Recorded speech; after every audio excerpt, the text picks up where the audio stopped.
Welcome to the Scoop World Order. It is Thursday. We are rolling along. We've got breaking news on the Michigan saga from Nevadabuck. A lot of stuff's going on. A lot of disciplinary stuff's coming on. We're going to get into all of that. But real quick, as always, very thankful and grateful for you guys. Thank you guys for always tuning in. Leave us a like, click subscribe, and also click that alert button. Shout out to you guys who are watching from, and is it coming down tomorrow? We're very excited about that. Going to get right into Nevadabuck as I throw up my screen. Nevada, what is going on?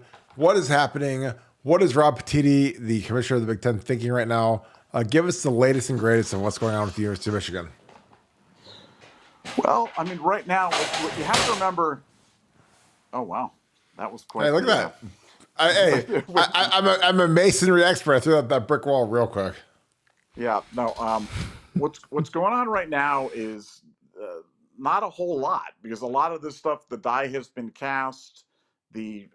We're in the reasonable waiting period where Commissioner Petitti has basically received the 10-page response from Michigan, which incidentally, it seems like a good portion of, or at least a portion of it, was lifted from a blog from the Michigan Insider Post, literally verbatim, word for word, as part of the response, which is absolutely amazing.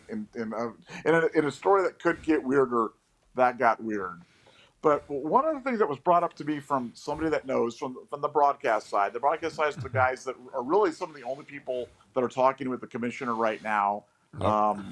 And what they brought up, which I found very interesting, was they said, look, Nevada, you have to understand there's one key difference between the NCAA rules and the Big Ten rules. And that's in the NCAA rules, the coach is the responsible party, the ultimate responsible party for all the actions of the people inside the program. In the Big Ten rules, it's the institution. And that's why institution-wide sanctions have been very much part of the conversation. And those would include vacating wins, possible disqualification from participation in the Big Ten championship game, those types of penalties, because it's a program thing in addition to being a head coach thing. And I just found that really interesting in that, they've talked about, the various different options that are, at the disposal of the commissioner, and they haven't really highlighted that difference. But Michigan's very much in the crosshairs here. And Yeah. for people that are, there was a post by Rittenberg that he came out and he talked about, on a list of sanctions, that a fine was one of the possible sanctions. Well, yeah, that's definitely the part of the sanctions, and that would be more towards the program side of the equation as opposed to the Harbaugh side of the equation. So I could see something that came down that constituted an indefinite suspension and a large fine to the institution and potential vacating of games, or some combination of those three things. But it's not going to be just a fine. It's not, for people that are holding on to that. I use the analogy of, remember when Jack was hanging on to that piece of wood at the end of Titanic, and he was hanging on to it, and then he kind of went down to the bottom and stuff like that, and she kind of rode it out, and she was fine. So that's kind of how the Michigan people are, with hanging on this piece of wood. They're looking for any kind of hope, and no, there's not a lot of hope. It's not, you didn't sway anybody with your 10-page lifted from the MGO blog attorney Wolverine 64 that posted something. So yeah, no, I think it's coming. Just a question of when. Does it happen tomorrow? Does it happen Does it happen Sunday? Does it happen Monday? I don't think it happened on a game day, but it's coming, and it's coming soon. Yeah, I mean the fine is like the least of their worries. They can write a check for the fine and not break a sweat, but it's just, I think the disenfranchisement around the program, the fact that Jim Harbaugh's probably going to get whacked. I mean, again, the thing about, for me, is like when the coordinators are completely complicit in the entire scheme, when they're calling their plays on offense and defense based off of Connor Stalions' reading of the signals, his description of the signals, like they all got to go. Like this isn't like we fire Jim Harbaugh and move on. This is like, no, you have to fire hose the whole organization. The whole thing's on fire. Nevada, next year, does anybody survive this? Well, I think ultimately no. I think ultimately it's a total clean the house. But I've been kind of gaming, like, when Harbaugh is suspended, and it's not an if, it's just a when. like, what do they do? I mean, I think they probably go to Bike Hart, right? You know, the 5-time Well, Tour de France winner that was the famous bike guy. I think they got to go to him, but I'm not sure. You know, what I mean, I'm really not sure.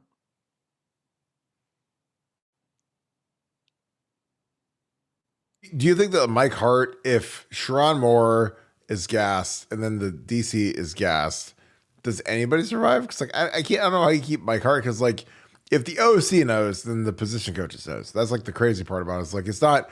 This isn't like one person on either side of the table knew. This means that like everybody knows. So I don't know. Like I think that when you do this, that was always the funny thing to me, is like with Jim Harbaugh, all of a sudden, you're like, well, we're gonna fire him.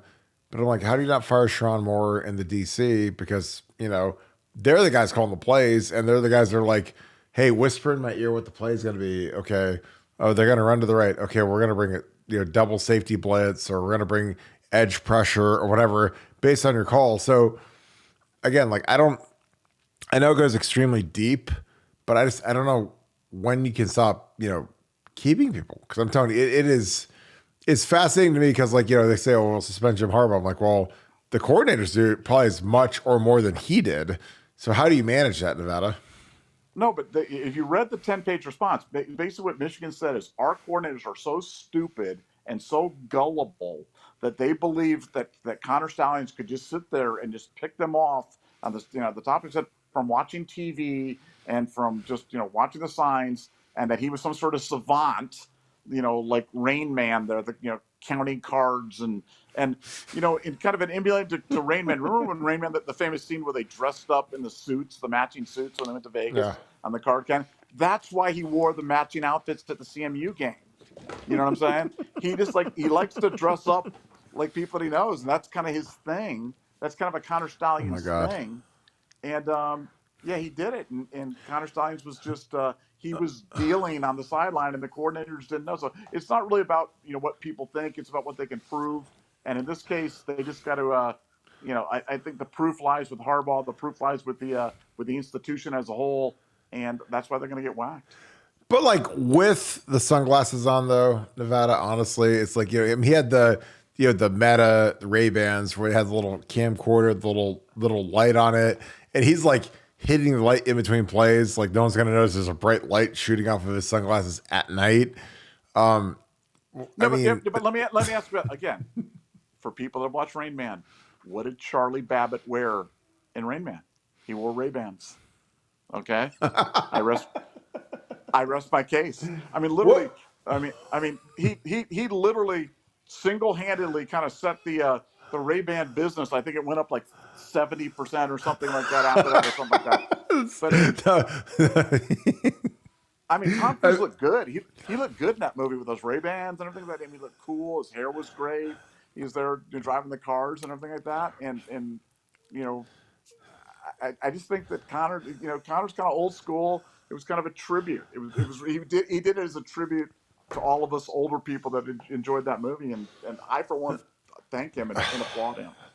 See, to me, like when you think of, if you said Kirk, name a movie that Connor Stalions reminds you of, it's like Psycho, because Psycho, like Norman Bates dresses up like his mom, makes a ham sandwich for the chick, then they murder her and throw her in the little, like the little lake behind the place, and he's a taxidermist and all that thing. Like that's what Connor Stalions reminds me of. So talk about you told. But let's talk about that just for a second. Like that's the story that Michigan wants you to have right now. Is that this guy was this nutty lone wolf that just he used to sneak into the Schembeckler Hall and type stuff and do and it's like no, he was the golden boy. He was the favored child. He was the heir apparent to all this stuff. They treated him like royalty there. They Yeah. took pictures with him. They put him on staff. They paid him handsomely. They gave him unbelievable access. And now they want to make Norman Bates him. Dude, he wasn't Norman Bates. He was the guy. He was the man that would be king at Michigan, and they loved him for it. They all loved it. Yeah. All the players, all the staff, Jim Harbaugh, Jay Harbaugh, Minter, Gaddis, Sharon Moore. They all loved him. They all loved him, and it's so funny how they're going after him now, and oh, he's just a nutty psycho. These stories come out about what a psycho is, dude. That was your guy. So let's Yeah. stop with he was a psycho, but I digress. No, but that's fair. I mean, again, like, Jim Harbaugh the last 2 years interviewed for NFL jobs, went to the Vikings on signing day, interviewed with the Broncos this past year. Excuse me, Jesse Minter literally went to the Ravens after 1 year because, again, these guys knew what this guy was doing, and they're like, look, we got to get out of here as fast as possible. This is like this guy's like, he's like a guy that bought a bunch of insurance on things that was going to be on the Titanic, and it hit the iceberg and it hit to the bottom of the ocean. They're just like, oh, hey, I knew this thing was going to sink, because my buddy crashed it into the side of the iceberg and jumped on a lifeboat. So I get to claim all this insurance for all this cargo and all these jewels and everything else. And, again, it's crazy because, like I said, I couldn't understand why everybody was jumping ship from Michigan last year or 2 years ago. Like in 2021, when they waxed us up there with Aiden Hutchinson and the whole crew. And again, you and I have a pulse on Ohio State better than anybody in the industry. And I look at that game, and last year's game was even worse because, like, last year, again, folks, you guys watch NFL football on Sundays. I know you guys are football addicts. CJ Stroud is incredible. Like, he's probably a top 15 quarterback in the NFL already. He's probably going to be the unanimous rookie of the year. And we lost with JJ McCarthy at home after they whooped us in 2021, all the motivation in the world. So it's like something like just stunk in the whole equation. And I'm like, how could we lose with Paris Johnson, DeJuan Jones, Trey Henderson, Marvin Harrison, Becky Buka, and then you have CJ Stroud, who's probably the Heisman. He should have won the Heisman. Again, like, I know I'm supremely biased, but, Caleb Williams stinks. CJ Stroud, CJ's having maybe the best rookie season of all time for a rookie quarterback at a team that, frankly, isn't that great. But he's ripping up the field right now. And we lost to those guys because they knew the plays. So they knew how to stop us. So I don't know. Like, it runs deep, and I feel bad for the kids just because, like, the kids, that's their senior day. I mean, when you lose at Ohio State against Michigan, that doesn't happen very often. I mean, that happened last in the late 90s. But to me, like, there's a certain responsibility when you're an underclassman and you do not want to let the seniors leave. Or even if you're a guy like CJ, everyone on the team knows CJ's going to leave after 3 years. So you don't want to leave those guys hanging and have them lose at home. So, I mean, our guys were lit up, ready to go, play hard, the whole deal. But we fell short. And again, it was an embarrassing loss. It was a game where, it was a pretty tight game, but at the end, it was like we were trying everything we could do to stop the run, which, again, they were picking our signals, and they knew that we were, pressuring and bringing guys in certain places. And I remember watching the film and I was like, how can they do a simple handoff? And when in the defense we're in, it's like if one guy misses a tackle, if Tommy Eichenberg is in the right gap, it's an 80-yard touchdown. That's like the perfect play call. And then after all this came out, I was like, makes perfect sense. Connor Sounds over there. He's picking up our signals. And all of a sudden he's saying, hey, guys, run this because this is the defense they're in. And if they hit it, it's out the gate. But your thoughts on that, Nevada? Because, again, like I feel bad because there's nothing that can ever give these guys that day back. When you lose to Michigan at home, it sucks. And obviously in 2021, we had Garrett Wilson, Olave. We had like a loaded up squad, and we lost up there. But what were your thoughts on those two? Because, again, I feel so bad for the kids. I feel bad for the staff. I feel, bad for the program because, again, we had lost to those guys in, we lost once in like 20 years. Like, we lost them in 2003. We lost them in 2011. But your thoughts on that game? Yeah, well, like I said, that's why it makes me sick whenever I hear about the kids for Michigan this year. The kids for Michigan have been the benefactors of cheating. Like you said, when you're blitzing from the left side and you run to the right, that's the perfect play call, and they just happen to know where that was going. And when that stuff happens, it looks bad for Jim Knowles, looks bad for the entire defense. It sets off this whole narrative about being soft and about how tough Michigan was. And no, they were just cheating. And and before we get off this cheating thing, and this is kind of it's a little bit of a tangent, but I don't want us to not talk about this tonight because we haven't really talked about this, and I just think that this is the ultimate rabbit hole. But the Connor Stalions used vacuum cleaner business that Blake Corum is a 33% owner of, that Blake Corum claims that he didn't know that he owned any part of this used vacuum cleaner sales business. So I was just gaming this on my mind. I'm like, okay, let's say it's a legitimate business. It's 100% legit. Okay, if it's 100% legit, then no person is giving up 1/3 of the equity of a legitimate business. It just does not happen. No chance, no chance, no way. So now we're left with either Blake Corum is a pathological liar and is absolutely lying and it's got their and then we got to wonder why is he lying, or it wasn't a legitimate business. It was a front for something else. It was a money laundering operation. It was a funneling of booster, whatever it was. But that's the only options that you have that are left on that. I mean, that thing just stinks to high heaven, and it doesn't seem like the media's got a real intellectual curiosity for this. But that's a big story, man. That's a really big story. Well, I mean, to me, it's like I think Blake Corum is absolutely lying, and again, I could be dead wrong, but like, what would make an intern who's making $50,000 a year decide to sign up the guy that was in the Heisman discussion preseason, Blake Corum, to be in an LLC where they're cycling through used vacuums? Because this is like something like when it's like 3 a.m. and you're eating potato chips in your underwear at the couch and you're saying, and some infomercial comes up and says, hey, do you want to get rich quick? And Connor says like, yes, that'd be great. And it's like, well, you can refurbish used vacuums on Amazon that come from China and you can send them out. And, if you pay $10 for a broken used vacuum, you can sell them for $65 and it's $50 a head and times 1,000. And then you're a millionaire. So like, it just like me and you, we've talked about this in pre-show. We obviously when we do our pre-show stuff, it's like, who buys a used vacuum? A vacuum, like a brand new, like spanking amazing vacuum is like $600. And again, whatever the level of your income is, whatever, like $600 is not a lot of money.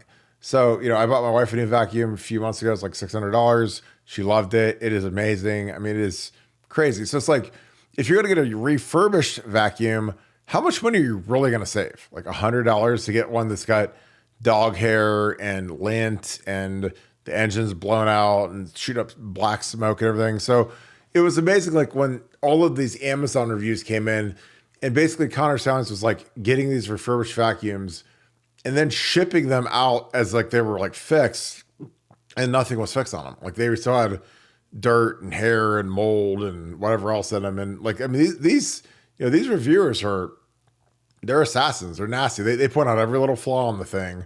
And all of a sudden they're just like, this guy's a fraud. And again, like when you do that with Amazon will they'll cut you off real quick. If you start selling fraudulent items and fraudulent representation, they're not going to let you keep selling with your little Connor Stalions to Blake Corum LLC or whatever. So, if you're in that world, like they don't give you a long leash to screw stuff up, screw deliveries up, anger their customers, so to speak. So it was fascinating to me that Blake Corum was probably, if I had to game this thing out, Blake Corum was probably pitched that, hey man, this is a great way to get rich quick and we'll flip these vacuums and I can give you a check for $5,000 a month. Let's use your name and I'll ship these vacuums out. Cause the thing that was crazy to me is like, this dude had so many vacuums on his front porch that his homeowners association for his $500,000 house literally sued him. And I'm like, dude, like a homeowners association, they're not trying to get in the lawsuit business. Like if you have a bunch of stuff on your front porch, they'll say, hey, here's the letter, clear your porch out, put it in the garage, put it in the basement, put it somewhere where we don't have to look at it. Cause again, like homeowners associations they're crazy, but I appreciate them because like they keep your property looking nice. Like they don't want a bunch of hillbillies, like, keeping their trash out in the front yard and whatever. So, again, I like it because, it keeps your properties up because all of a sudden, if you got guys like refurbishing vacuums, he's got 100 vacuums on the front porch. Like when you drive past it, like nobody wants to see that stuff. So, this guy like had a pretty serious operation where he claimed to refurbish stuff, but he really didn't. and then he was like, selling these things. But again, I would love to know the genesis of this because it was such a strange like business endeavor that the fact that you want to like refurbish vacuums because like I listen to how people make money sometimes. I'm like, yeah, like if you wanted me to get into a business, like you say, hey, what we're gonna do is we're gonna refurbish like used vacuums. I'd be like, that's the dumbest thing I've ever heard in my life. Why? I mean, so what am I gonna save $100 if I get some old crusty vacuum that's broke, or I can go to Best Buy and buy a brand new one straight out the box and it's good. What are your thoughts on that, Nevada? Well, I'm just like, why would Quorum lie about it? I mean, why wouldn't Quorum just say, yeah, I was pitched an idea and he wanted to use my name to try to do this, and that's what I did. Yeah, I mean, why why lie about it? And that's what makes me, again, when you start really thinking about this, you kind of go, man, you know, this was weird. I mean, it was super weird, and clearly they knew that something wasn't legitimate because otherwise, why would Quorum run from this? Yeah, I I mean, like I said, I have not been able to get a straight answer out of anybody on this one yet, and I just keep wondering if this is the way that they were using. This was the entity that they were using to funnel the money to pay for all the jobbers that he was using to go out there and video the games, buy the tickets. Because as you know, as a person who buys tickets, tickets are not cheap. And so, oh God, it's not inexpensive buying tickets to all these games. no. And when you do that, the money needs to come from somewhere. So could it have come from a vacuum cleaner business? Yeah. I mean, that's as likely as any other explanation that I've heard. So I just think this one deserves some attention and people, we need our internet sleuths to keep digging on this one because I find this story just, it never disappoints. It just keeps getting better and better. Well, yeah, like if I said, hey, I got this great idea. I'm going to go watch the Ohio State Notre Dame game and I need a ticket to tape the signals. So how can I do that? Well, I could tell this rich millionaire or billionaire donor, can you buy 2 vacuums off me for $5,000? Of course. Absolutely. Like, cause then it's like that makes perfect sense because again, you have to launder the whole thing somehow. Like again, somebody was footing the bill. Cause again, this guy can't have a mortgage for a house that costs $485,000 at the height of the Joe Biden era, where like the interest rate's like 9%, and he's making $55,000. And then he's like, flipping used vacuum cleaners. Like none of it makes any sense. But there had to be a way for somebody to pay him more money to be able to pay his mortgage, to be able to pay for the expenses. Because again, like when they came out with the report where it was like, oh, he spent $15,000 on tickets and travel, I'm like, yeah, that's like 5 games. Like if you go to the Ohio State Penn State game, I mean, a lot of you guys are Ohio State fans, diehards that went to the Ohio State game versus Penn State. It was like $2,000 a ticket, $1,500 a ticket. Like if you're getting lower bowl seats where you're recording the signals, you're not paying like $300 a ticket. You're paying like $800 a ticket, $1,000 a ticket. And then you multiply that times, they went to 8 Ohio State games. They went to Penn State games. I mean, again, as you guys know, you guys are huge Ohio State fans. You guys that tune into this, like tickets are absolutely insanely expensive right now. So, if you're trying to buy tickets for every single game on the secondary market, you're going to pay through the nose. It's going to be absolutely crazy. And so, when you're making $55,000 and if you've got a $485,000 house, and then you're trying to buy all these tickets for all these stringers that are going to be filming the signals, like it is a huge endeavor, and you have to figure out a way to wash the money. Again, that's like, just you put on your thinking cap for a second. Like if you're an intern, and again, that's why it's hilarious when people say, oh, well, Jim Harbaugh didn't know that he was doing this. I'm like, well, this guy's making $55,000 a year as like probably the number 2 recruiting guy in the entire building. And on a Friday night, when the whole team is sequestered in a hotel, they'd go to the team meal, they go to the hotel, they watch a movie, they have chapel, whatever. Like if you're making $55,000, they're expecting you to be there and be a part of the team. But if all of a sudden you're like, hey, I got a great idea. I can go to the Michigan State versus Central Michigan game and I can wear sunglasses and a cap, and my boy can get me a field pass and I can wear my little sweat jacket and I'll blend in with the team with my sunglasses on, and I can record the signs, and I can also, again, I think that the biggest reason he went to that is because it was like a practice rep for him. He could practice stealing the signs from Michigan State for when they played him. Because again, like, when they played him to open the season, Michigan State had a chance to be decent because Mel Tucker was the head coach. But after they put a bullet in Mel's head, all of a sudden the season's basically over. When you fire the head coach in the middle of a college football season, the season dies immediately. So I think he's trying to get practice reps. He's trying to confirm that they didn't change their signals from year over year. But like I said, like, those guys are all complicit in the whole thing. Nevada, your thoughts on that? We'll get into these super chats. Yeah, no, I mean, I think that's absolutely it. And I think that it was something illicit, illegal, against the rules, not on the thing. Otherwise, none of this would have gone down. There's no explanation where this was a legitimate business and it went down this way. Nobody gives away a third of a legitimate business to somebody who doesn't know that you gave them a third of that. It wasn't like Connor Santa Stalions. Yeah. It was, nobody does that. So what was that about? And I'm sure we'll find out someday. And right now we just have speculation, but it's fun talking about.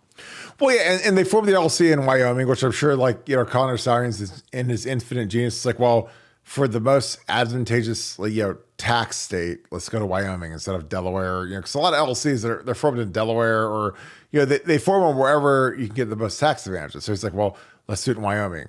Blake, hey, let's do this. And again, I think that at the end of the day, like, Blake Corum attached himself to it so that he could make mailbox money. It's like, hey, if you do this and you attach your name to it, and you put it on the side of your Corvette. Because again, Blake Corum can, like, play stupid.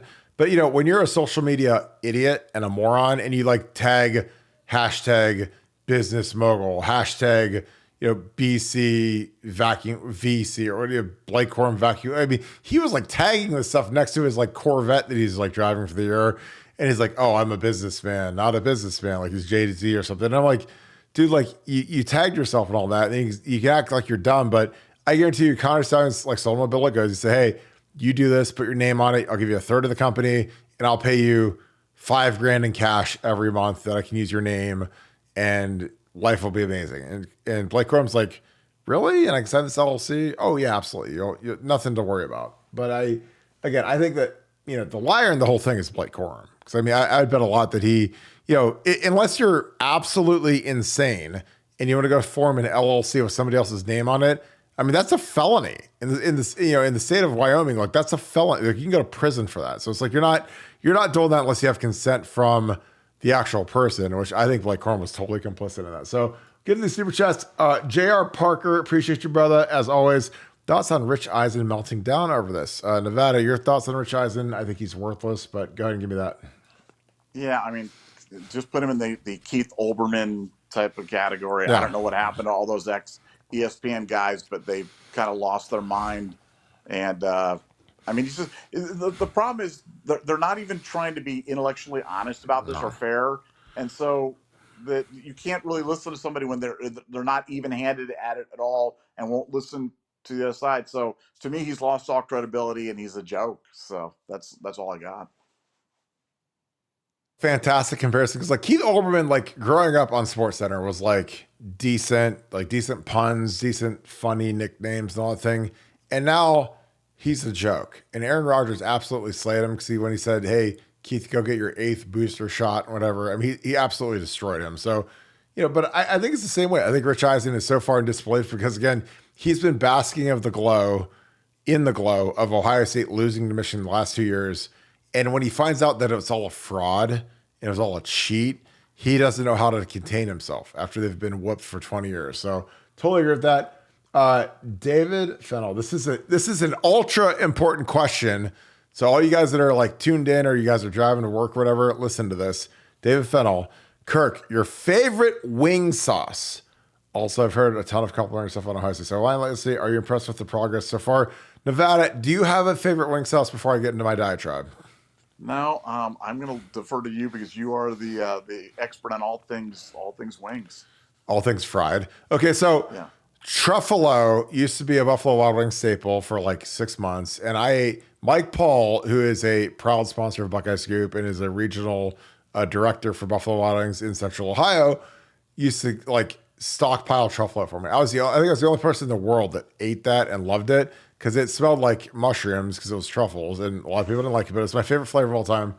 Right now, they've got a bourbon, a Bullet. Bullet is a bourbon company. A Bullet, it's like a Bullet sweet like barbecue sauce, and that is fantastic. But Mike also told me that it is going away in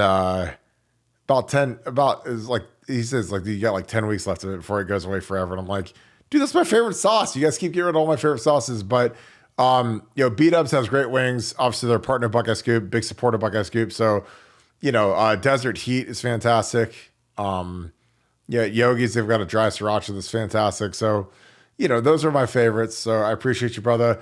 A lot of complimentary stuff on the O-line. I think the O-line has been really good. We knew they'd be good. I mean, again, they had some rocky moments, but they've also played some murderous fronts. Like Notre Dame has legitimate defensive tackles. Javonte G-Baptiste looks like he took the limitless books. He was playing really good against us. Penn State has one of the best fronts in America.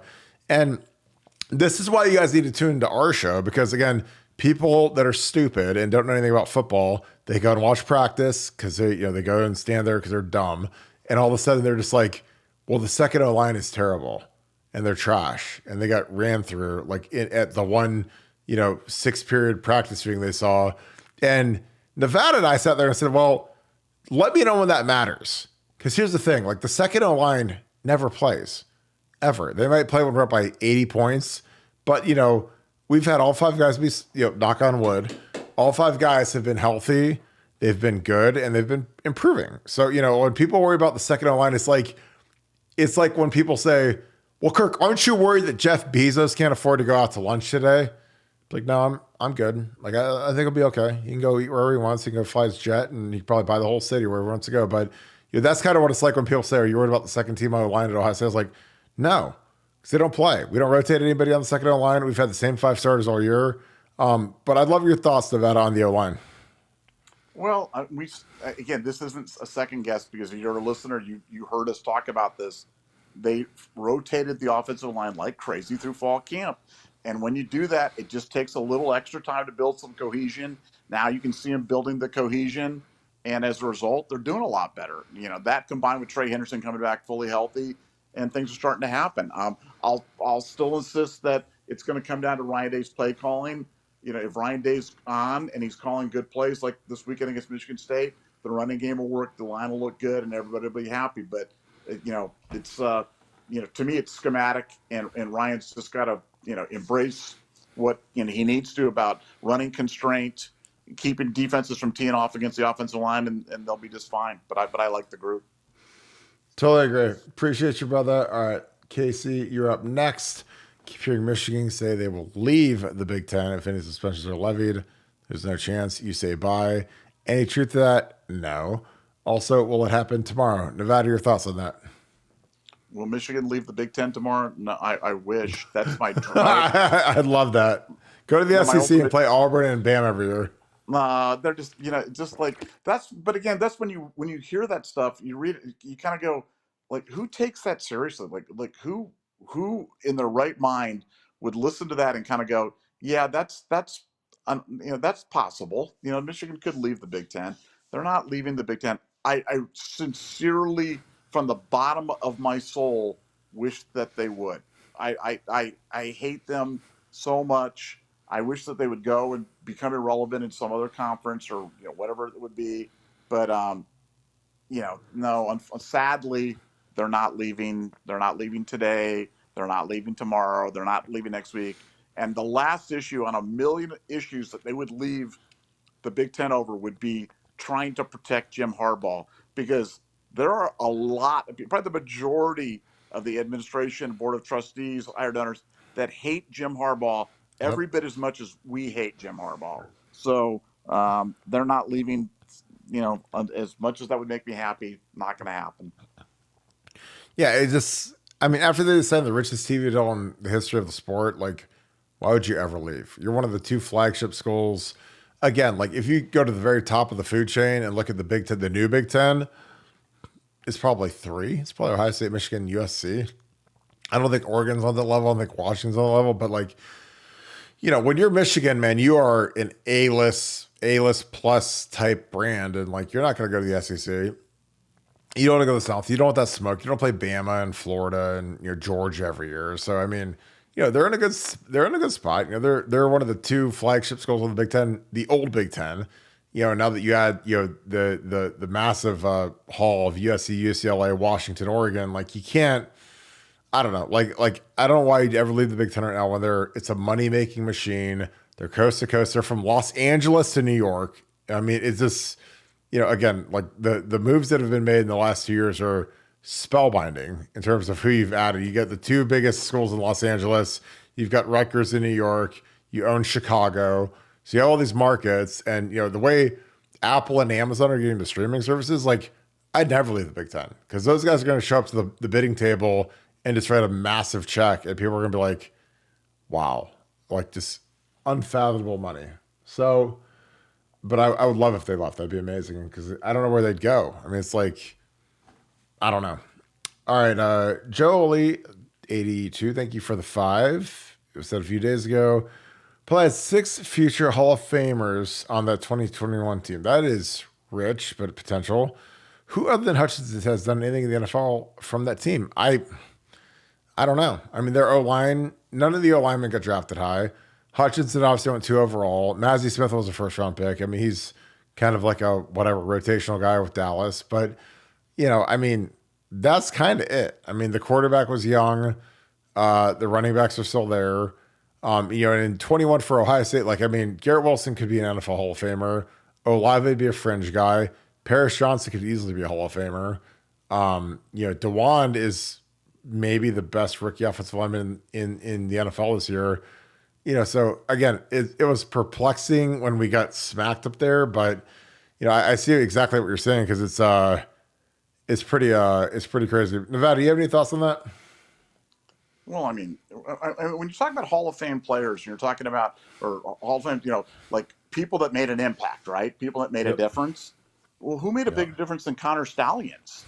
I mean, Connor Yeah. Stalions, since he came there to Michigan, so if you're talking about Hall of Famers in that game, I think that's what we're talking about, right? Because they're, I think I saw the ESPN graphic where like Harbaugh was like 64 and 42 before Stalions, and after Stalions he was like 24-1 or some ridiculous stat Yeah. like that. Yeah. So it's Yeah. like, it's so funny to me when I see that stuff. Connor Stalions and the it didn't make any difference. It didn't make a thing for us, but man, we just managed to win all of our games, and that's why Yeah. we talked about this Saturday. I was on the board talking about it. Look, for Ohio State, Michigan winning this weekend is good for us. It's the Yep. best thing for us. If Michigan wins this weekend, it basically puts us in a situation that if we lose to Michigan, God forbid, but I'll try to speak it out of existence. Well, then we'll have the best loss in the country because it'll be a loss to potentially the number 1 team in the country. And so it gives if you win, obviously all those things take care of themselves. But if you lose, heaven forbid, it helps you. So as much as it pains me to say that, I think we're happy either way. What happens this weekend up in Happy Valley? If they lose, nobody will be happier than Nevadabuck. But if for some reason they win, something, it actually helps Ohio State. So Ohio State fans, Yeah. we really there's nothing that can really hurt us this weekend. So just watch the game, with some enjoyment. Yeah, I mean, it's like a samurai. Like you want a clean death. So it's like you want Michigan to be undefeated. If you win, you're in. If you lose close, you're in. Because all that matters at this point in the season is being in the top 4 at the end of the year.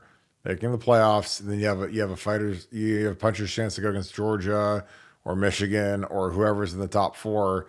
You can't get smoked at home in Ann Arbor by Michigan, but if they beat you and it's close, you're going to be the 4 seed. I mean, the strength of schedule is unbelievable with Notre Dame, Wisconsin. Obviously, the Penn State game at home was huge. So, again, that is the advantage to playing a very heavily weighted schedule like Ohio State has. Like, again, they're not playing Georgia's schedule. They're playing like real teams. They're playing like Notre Dame at Notre Dame. They're playing Penn State at home. Penn State's, fantastic. They could easily beat Michigan. Again, I think that game all comes down to J.J. McCarthy versus Drew Aller. Like, Drew Aller was terrified. I mean, I was at the game. It was palpable. You could smell the fear when he was out there. It was loud. He's an Ohio kid who dreamed of going to Ohio State. He has gone to Penn State, and they lost. It was like all of the dominoes fell. Like they lost their best player in defense. Chop Robinson got knocked out of the game by Matt Jones, who smoked him. And it's just like one of those days where, do I think Penn State could beat us? No. But, they're a very talented team. They could absolutely beat Michigan, because I don't think Michigan's that great. All right, Nevada, this is a fantastic question. Nicholas Prakis, appreciate you, brother, for the super chat. Will suspensions get tabled because of TV ratings? That is a great question, because I think this game will end up being the highest rated game of all time if it all goes to fruition with all of the bad blood and everything else. But your thoughts on that, Nevada? Yeah, no, TV's a stakeholder in all of this, and ratings are a stakeholder in all of this. But like you said, it's the ratings for this game are going to be out. I mean, Ohio State Michigan game under any circumstances are just ratings machines. Ohio State Michigan games where they're both in the top 5 are absolute monster games. Games where Ohio State's number 1, Michigan's number 3 or 2 or whatever they're going to be, and there's a cheating scandal, and Michigan's blaming Ohio State, and Ohio State's blaming Michigan for having cheated the last 2 years. Yeah, this will be an extravaganza for sure. Yeah, I just think with the fact that we've lost the last 2 years, and then the cheating scandal emerging, and then it's up in Ann Arbor, and Ohio State will likely be favored. I mean, it's just a juicy matchup for the television networks. But I appreciate that, Nicholas. Great question. Super chat, TH, appreciate you for the 10, brother. And if UM is ultimately found guilty by the NCAA for cheating in 21 and 22, couldn't other conferences sue the Big Ten for the money gained for putting the team in the CFP, even if it gave UM just one win? I don't know. Like, again, I am not the legal expert on this. I think that there could be class action lawsuits, but those are expensive, and you better be sure that you know what you're talking about, because otherwise you're just going to burn a lot of cash with a big legal team talking about, that type of thing. But what are your thoughts on that, Nevada?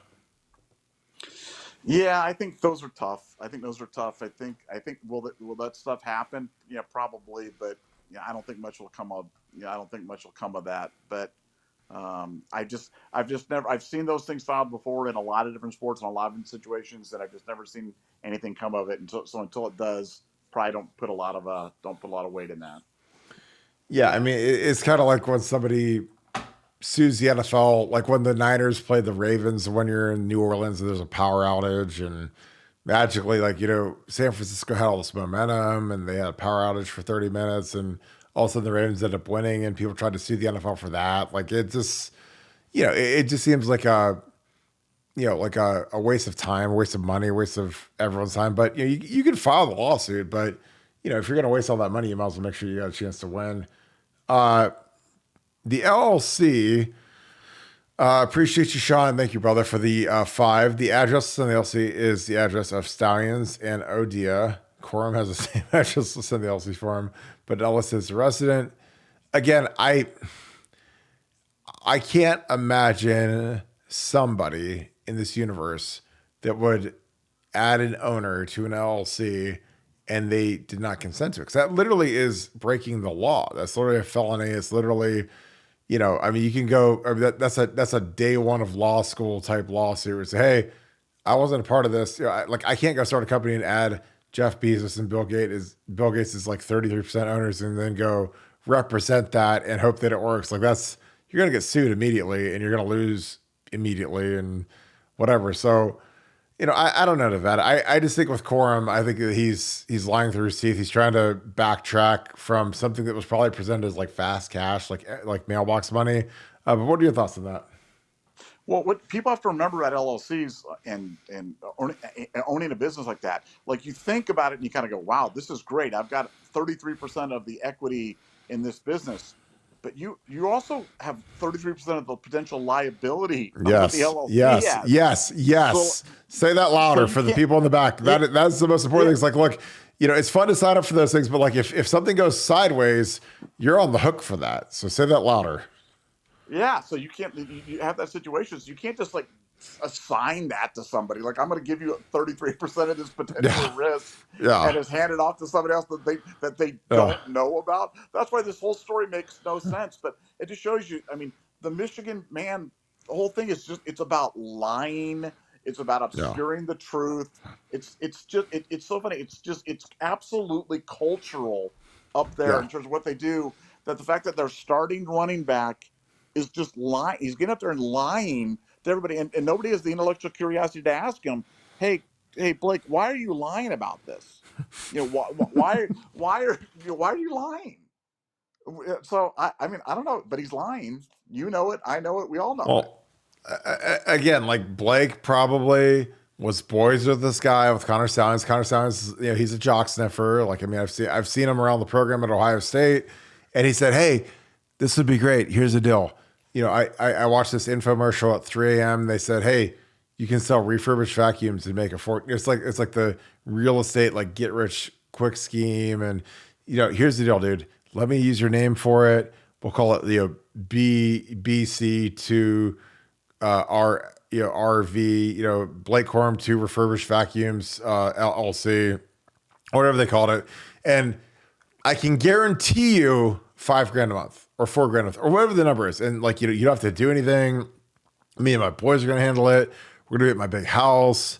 We're going to like sell these vacuums that we say are refurbished and we don't really do anything to them. So we go buy these vacuums at the pawn shop or at, wherever. And then we send them to people and they don't know the difference, cause we'll try to dust them off a little bit. But it was funny because like those Amazon reviews were like, I mean, those are like assassins. They're very particular. It's like, it was dirty. There was hair all through it. The bag was full. They open up the little vacuum bag and there's like trash and dirt all in it. So it's like, I mean, they weren't even good at like just taking like the basics of just like taking the dirt out of the vacuum before they shipped it. Like literally, they just like it was like they were buying used vacuums, branding them as refurbished, and selling them to people on Amazon who were suckers who wanted to get a vacuum for 50% off or 80% off, or whatever it was. And they said, hey, Blake, if you do this, with the volume we're going to do, because we have 500 vacuums on our front porch, you'll probably get $4,000 to $5,000 a month in a check, and as long as we use your name for it. And he's like, okay, I don't have to do anything. And so I think that's the whole genesis of it. Because again, a lot of these guys are dumb. So you got to remember, a lot of these guys at Michigan are general studies guys. They're not business majors.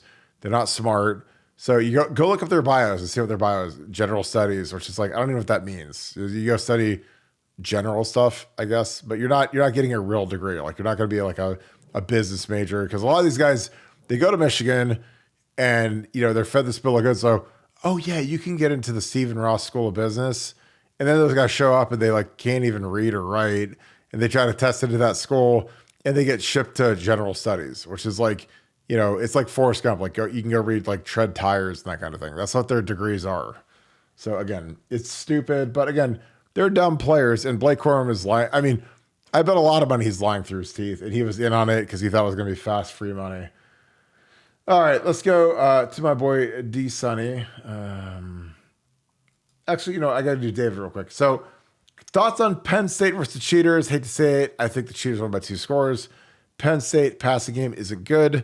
To me, like I said, it's all over JJ McCarthy. I think JJ is the guy. He's been in the battles. He's beat Ohio State. He's been in, on the road. I think his scrambling ability is a huge wild card in this whole thing.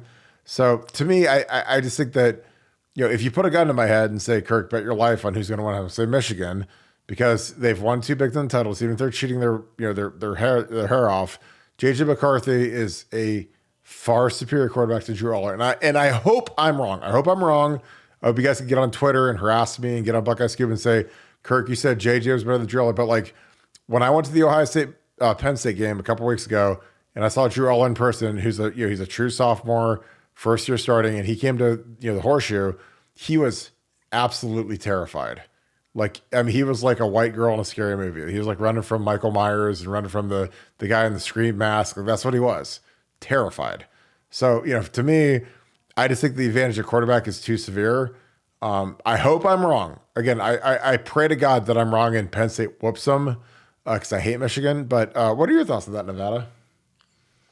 Well, look, first of all, we don't know how good Michigan is because Michigan has played absolutely nobody. So Yep. let's put aside this thing about how good Michigan is, because I remember hearing before the Penn State game how good Penn State was, and now everybody's talking about how trash Penn State was. But before that game, there were people picking them. They were going to win the national championship. Drew Allen was Oh going my to win the God. Heisman, and now Kill me everybody now. knew that they were trash. But like, I don't think we know how good Michigan is. One. Secondly, JJ McCarthy having a fine year, but it's funny when you look at JJ McCarthy's passing stats, and then you look him right next to Cal McCord's passing stats, Yeah. and one guy is considered the odds-on betting favorite to win the Heisman, and the other guy is Mick Honda, and he should be benched, and he sucks, and he's terrible, and their stats are virtually the same. Now, the running stats are different, but the passing stats, which people are generally talking about, are Yeah. literally a mirror image of each other.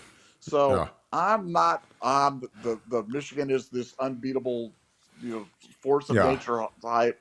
And I'm telling you, as you well know, Penn State is a very unpleasant place to play. So they better Yeah. get out fast, because if they get Yeah. behind and Aller gets a little bit of confidence and Penn State's got Chop Robinson back and they get that running game going, it could be. I'm telling you, I'm betting Penn State in the points. I'm gonna bury the lead and tell you guys right now.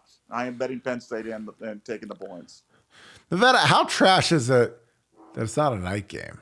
Like that they can't flex it. Like like in the NFL with Sunday Night Football, if it turns out the game that they're gonna have on is a dog, they can flex it out of that 8 o'clock slot and they can move it into the 4 o'clock or the 1 o'clock slot, and they can move in like a big time game.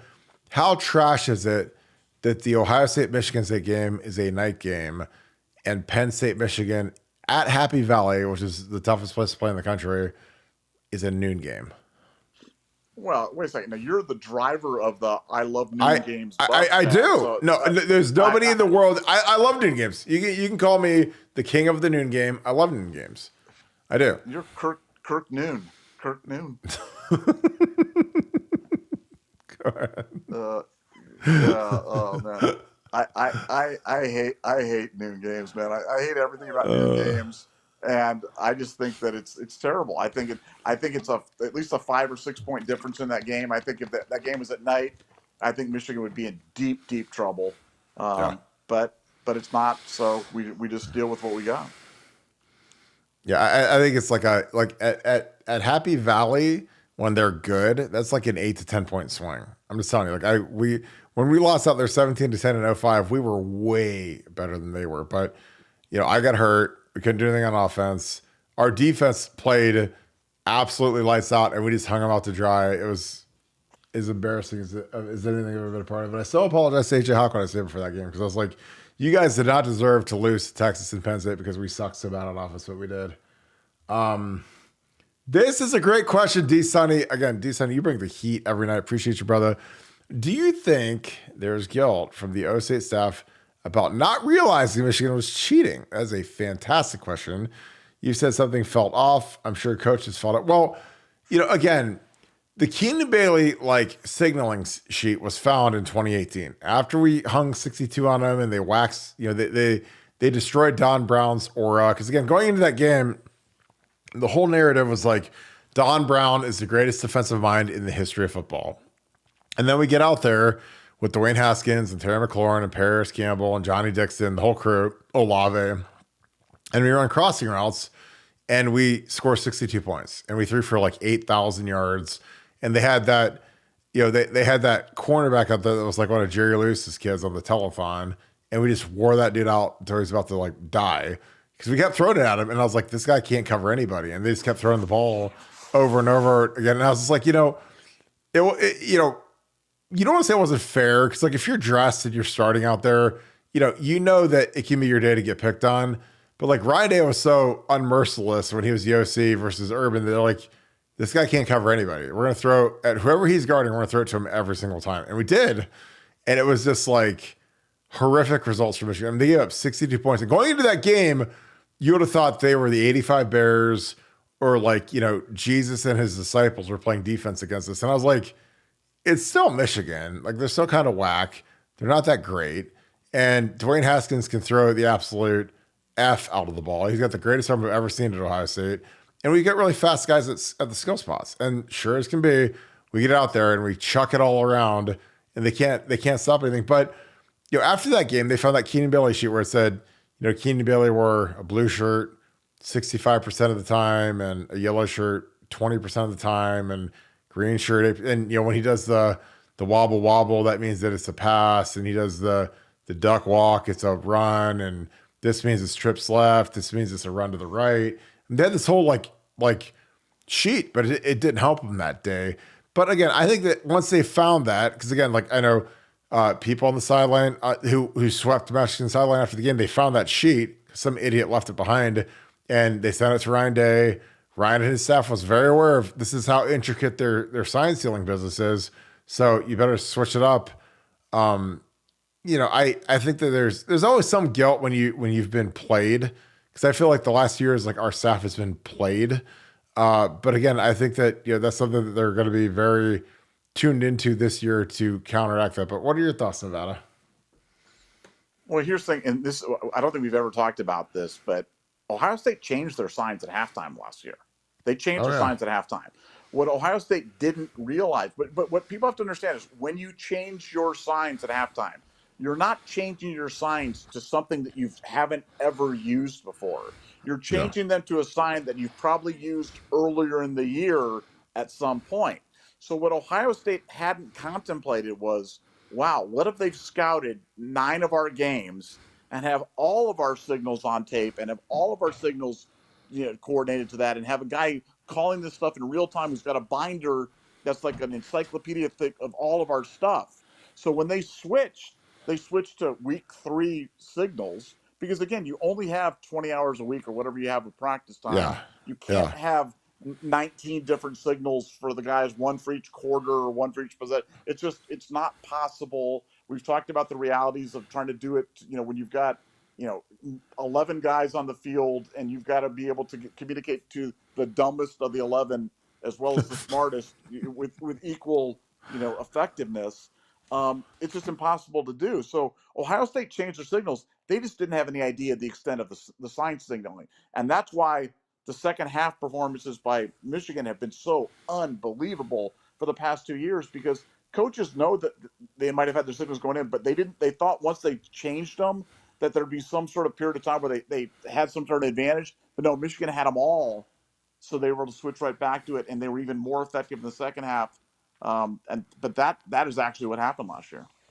And again, I would bet a large sum that they were picking him in game, videoing him in game, staff in the locker room in game, like deciphering the stuff. Because again, like the way the game played out in the first half, where we were absolutely murdering them, naming the score, and then in the second half, it turned into we can't do anything right, we can't score any points, we suck on offense and defense. Like they ran it up us in the second half. I mean, they're calling run plays, and it was like, again, if Tommy Eichenberg doesn't hit the fit right, it's a 75-yard touchdown, and it's like, how can they be that perfect calling a play? If one guy misses his assignment, all of a sudden it's to the crib, and that's what it makes sense to me. Because I'm just like, we had good defense all year.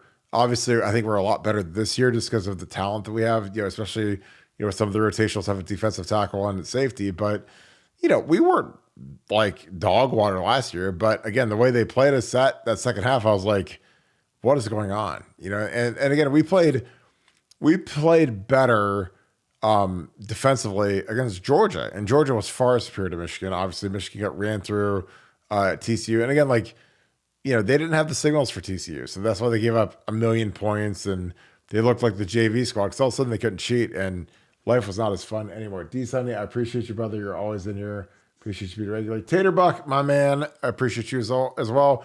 We beat Michigan, Oregon, Florida State, and Washington went out in the 0-7 Stallions in the fetal position, surrounded by vacuums leaking. I mean, I think you're right. I think we beat Michigan. I think that we get into this playoff. Like again, Nevada and I have said for 8 weeks now that this is a team of destiny, and I know people aren't catching on to that, but I'm like, in 2002 at this point in the season when it was early November, nobody was like, man, I can't wait to see the Miami Hurricanes. Man, I can't wait to see Craig Krenzel and Adrian Clark and the crew go play, Vince Wilfork and Jerome McDougal and Sean Taylor and Kellen Winslow, and I can't wait to go beat those guys. But, that 0-2 team, they kept winning. They beat Purdue by, the holy Buckeye play, and they beat, Michigan on the option pitch to Mo Hall. There were like 1,000 different heroes that year. And, we just managed to win every game. And again, that's what me and Nevada always stress when we're on BuckeyeScoop.com. It's like, look, in college football, all you have to do is win by 1 point. That's it. Everybody else is like, oh, it's got to be a beauty pageant. You got to win by 70 points. And it's got to be pretty. It's like, no, he's got to win by 1. You have a zero that loss column, win by 1. And if it's a clunker, a stinker, people are like, oh, this isn't a sexy win. This isn't a whatever. Like, just flush it down the toilet and just keep winning. That's all that matters. Like at the end of the year, when you win the Big Ten championship and you're 13-0, you're gonna be in the playoffs. You're probably gonna be a 1 or 2 seed, and the rest can take care of itself. But your thoughts on that, Nevada? Do you think we beat those guys and then, we keep Michigan out of the playoff? Well, I think that's certainly I wouldn't, let's put this way. I wouldn't bet against this Ohio State team. This Ohio State team is a team of destiny. For fun, we were going through Holy Buckeye today, going through that on tape. I'd found an old clip of the old Cincinnati Ohio State game, which frankly, it's funny because that was the one game that year. Oh, yeah. I was coaching youth basketball, and I had to leave for like the final 3 minutes of that. So I had never seen the final 3 minutes of that game. I'd only heard and I'd seen the thing about with the guy dropping the balls in the end zone, but I'd never seen it. And so yeah. It's funny. That was the first time I'd ever seen it today, and it was so much fun watching that and kind of going back through memory lane. But yeah, nothing about 2002 was screaming, potential national champion. And all you want to do now in these days and times is just get in the playoff. If you have a chip on a chair, you have a chance. And that's why go back to this Penn State game this weekend. If Michigan wins, then we have a chip and a chair if we win at Michigan, for sure. And we have a chip and a chair if we lose at Michigan, more than likely. So, I know what I'm rooting for. I'm rooting for Michigan to lose because I never want Michigan people to ever be happy. But if they win, there's definitely a silver lining out there. I agree. Again, I hate Michigan people to death, but again, I know you're going to say I'm sadistic and I'm some sort of weird whatever I am, but like, I like playing them when they're good. I like playing them when they're undefeated. Like that 06 game when they're undefeated and we got to ruin their season, beat them, felt absolutely amazing. 04 when they asked if they could chill the roses in our Gatorade cooler so that they could have roses put in their mouth, after the game. We whooped them, and we were like 14-point dogs at home. We sucked. We were 7-4, and we got there and we just we taxed them. We beat them like a new guy. We beat them like they're the new guy in prison. 37-21, and they had they had Henny and Hart and all the gaudy dudes, but Troy put us on his back, and we were motivated. And again, like that's the funny thing about this game is like it comes down to who's tougher and who takes care of the football, who wins the rushing battle. Again, that's what if you go back through the annals of 100 years of Ohio State, Michigan, go look at the turnover battle, go look at the rushing stats, and that'll tell you who's going to win, like with a 99% clip, basically. And basically, it's who's tougher, and like that's the thing. Like with Tress, like people say whatever they want about Tress because he wore a sweater vest and he looked like Mr. Rogers and he's a softie and whatever, but like that dude was a stone cold killer, and he got us right for that Michigan game. He had Earl Bruce come in and talk on Sunday. He had Jack Tatum talk to us on Thursday. So like by the time we hit the field on Saturday, we were lit. We're ready to go, primed up, and that's why he's the GOAT, because Trust is the guy that switched that whole rivalry around. But I appreciate this. Todd, I appreciate you, my man, for the 5. Kirk, Nevada, why don't you guys think that, I can't say, I'm just going to say it again, is that good? I don't disagree. I just want your take. Hello from Temecula, the home of Dan Henderson, who knocked out Michael Bisping at UFC 100. I was there. It was fantastic. Hendo was a monster. So thank you for watching us from Temecula. I think that they don't have the star power that they've had the last few years. Again, they don't have Mozzie Smith. They don't have Aiden Hutchinson, excuse me. I don't know. And I could be dead wrong. Another quarterback is vaunted. He's a guy, he's a junior guy. A lot of, NFL mock drafts have him going in the first 2 rounds. But I don't know. Like, I think JJ McCarthy's just a guy. Like, if I own an NFL team, I wouldn't be drafting him to be my number 1 quarterback. But what are your thoughts on it? Why do you think that Michigan is not good, Nevada? Well, I just think their offensive line's taking a step back, and Yep. I'm not saying they're not good. I'm just saying I don't think they're all that. I don't think that Yeah. they're this great team, this unbeatable No. team, this juggernaut. I think they're like Penn State. I think Yeah. I think them and Penn State they're very comparable teams. I think they're flawed teams, and I think Michigan lacks big playability on the outside. I think they've got some good players defensively, but no, and look, the running backs Corum and Edwards are both been really average this year. Yeah. They don't have a Marvin Harrison on their team. They don't have a Trey Henderson on their team. They don't have a JT Tumalo on their team. I mean, I just I just think that we're better. And yeah, I think we're going to get a really good idea. Now, if they go out there, they go to Happy Valley and beat Penn State, 57-0, then that's a bad take. Then that was, Yeah. Yep. yeah. Then you can say, hey, Nevada there, but I don't think that's going to happen. No. No, that'll be a war. Like Saturday's gonna be a war for those guys. I gotta go. And again, that's why I love how Ohio State is set up right now. Because we got Michigan State, we got Minnesota. We're not playing at Happy Valley. We're not playing Notre Dame. Like we got all of our heavy leg work out of the way earlier in the season. So now it's like we basically have 2 weeks where we can chill. So if you got to hold a guy like Cade Stover, because I would be shocked if Cade played before Michigan. Because I know what Cade's dealing with right now. It's not going to happen. So, yeah, and if you got other guys like Emeka and some of these guys, like go play Carnell, go play Brandon Ennis, like let some of these guys chill for a little bit, get them healthy. Because, again, the one that matters is Michigan. Nobody cares about Minnesota or Michigan State. Those guys that's 4 touchdown favorites in both games. So it is what it is. Scheffler Healthcare, appreciate you, brother. You're in here all the time. So thank you so much. As more days go by with no action, I at least hope that anything will happen during the season. Big is more concerned about money than doing what's right. Nevada, I don't know, man. Like I can't see Michigan playing in the Big Ten championship with what's looming over them. But what are your thoughts on that? Well, what the speed of what's been happening, or Yeah, whether I mean, first, guys, let's be real. We're working at warp speed. This is the yeah, fastest thing that's ever happened in the history of mankind.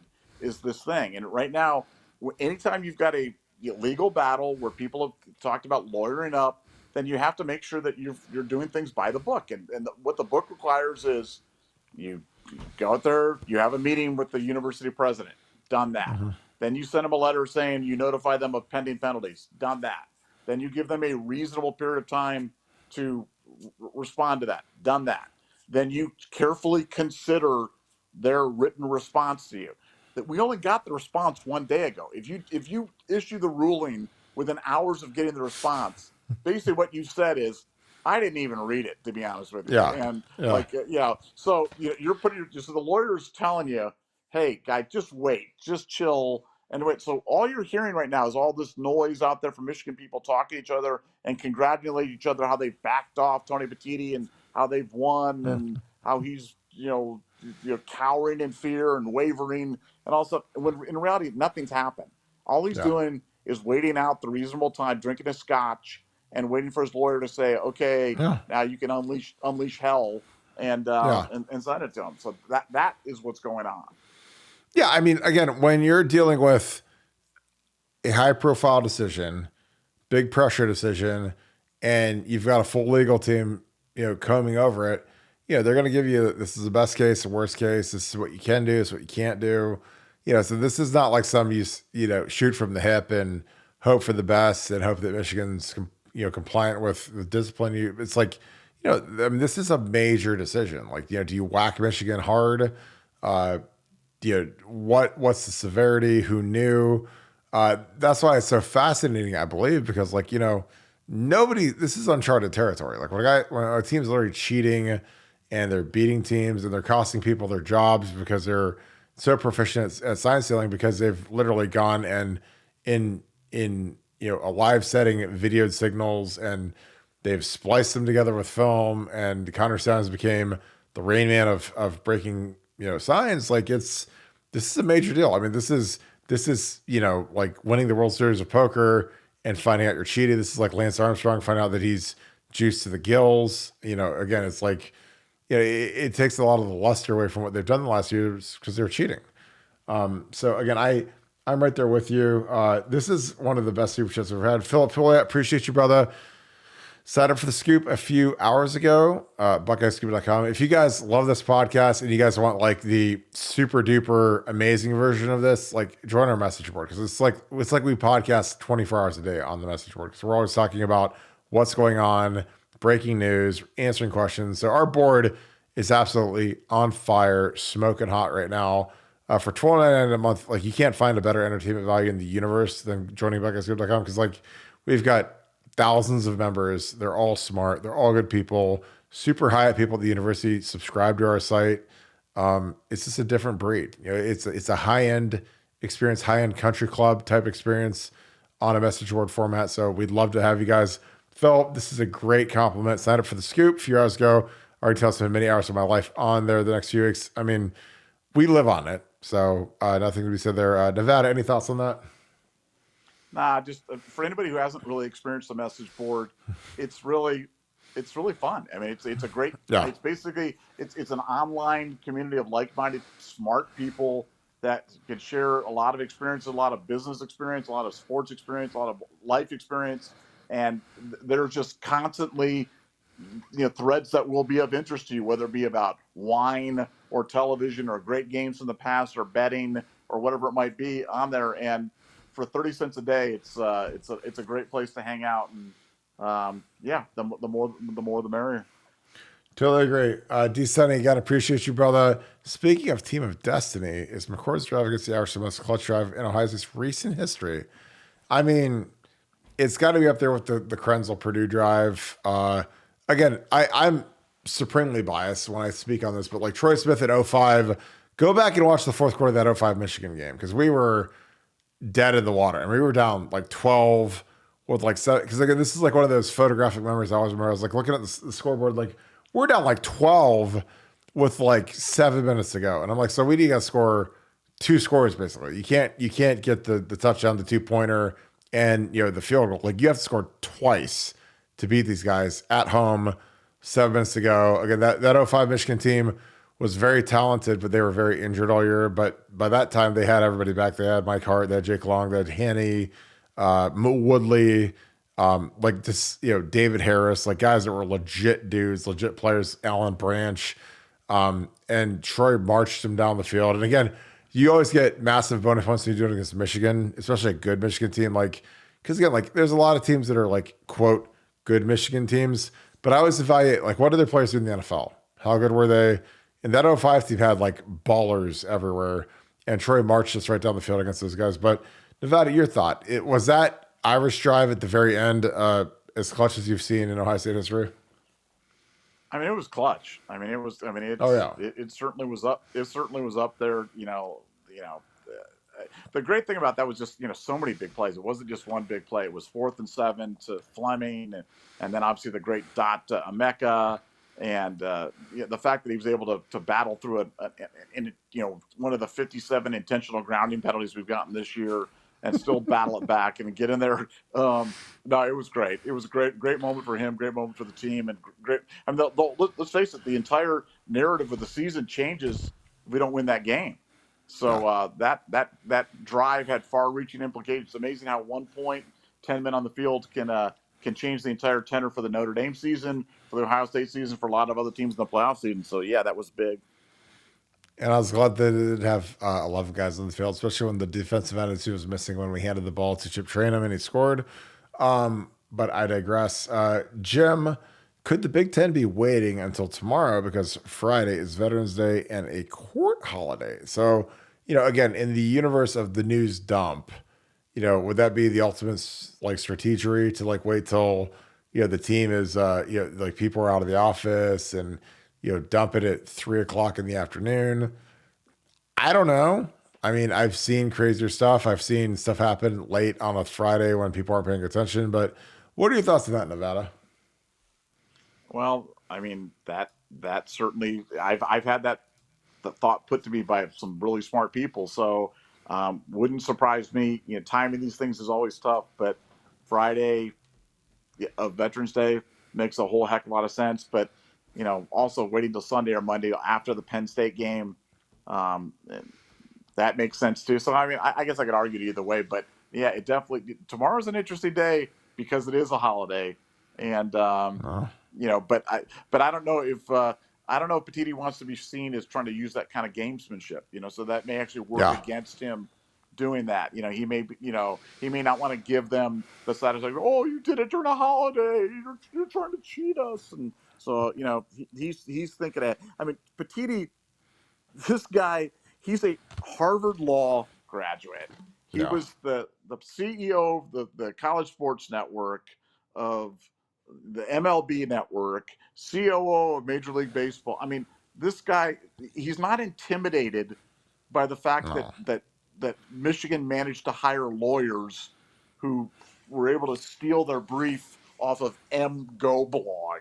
So no, I think people are really underestimating this guy. This guy is no Kevin Warren, and if he turns out to be Kevin Warren, I'll be the first one to pillar him, and we can march on Chicago headquarters together and try to string him up. But the people that I the people that I know that know him speak Yeah. very, very, very highly of him, and I think he's a sharp guy. Yeah, I think he's a measured guy. I think he's really smart. Again, he's like literally the exact opposite of Kevin. Kevin Warren was a shill, was a moron, lost the confidence of the Big Ten when he canceled the season, when the ACC and SEC kept on playing. He was just a liberal hack. That's all he was. And then you get, this guy who's this, this guy's an assassin. He's a beast, highly regarded across the circles he's been in. This was viewed as a grand slam home run, especially after you have a doofus like Kevin Warren, who's a complete moron and was a black eye for the Big Ten. After you've had guys like Jim Delaney, who was a legendary commissioner, a guy that grew the league. You hire a complete moron like Kevin Warren, and then you kind of circle back and get a Harvard Law guy like Rob Petiti. I mean, it was just a massive hire for the Big Ten. And again, I think that when you're a guy who's astute and you know that you're dealing with, let's just be real, you're dealing with the two flagship universities in the Big Ten.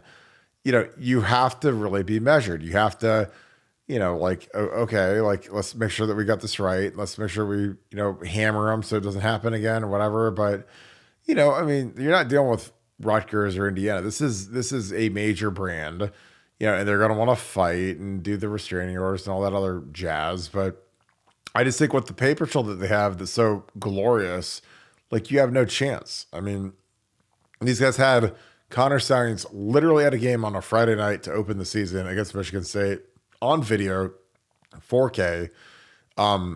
You're dead. And the way that this guy literally didn't cover anything up, like tickets purchased and travel and emails, like, who knows what these guys know that we don't know that hasn't been leaked yet.